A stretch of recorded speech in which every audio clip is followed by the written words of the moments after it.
由呢度揸車16、17分鐘就可以到南屏華發商都啦。原本總價130萬，而家平到65萬，真實房源啊！首期9萬蚊，月供2500蚊，係咪平過租屋啊？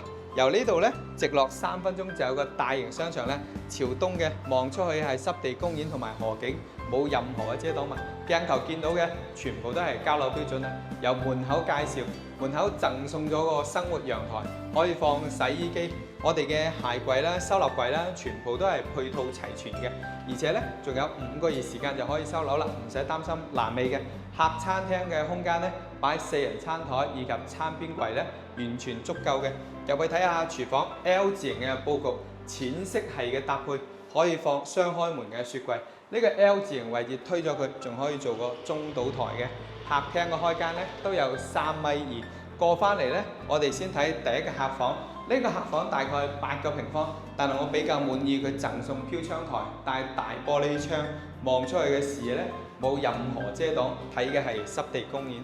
右手邊係洗手間位置，成個空間做到乾濕分離，位置亦都係足夠嘅。嚟到主人房啦，呢一個位置同樣係贈送飄窗台嘅，擺1.5米到1.8米嘅雙人大牆咧係冇問題嘅。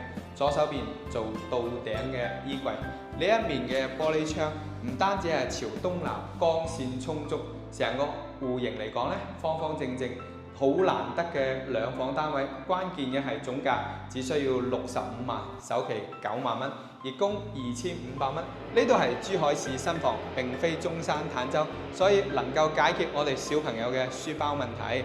揸車10分鐘就可以到成個珠海最大嘅商場啦！有興趣朋友評論區666發資料嚟了解下，拜拜。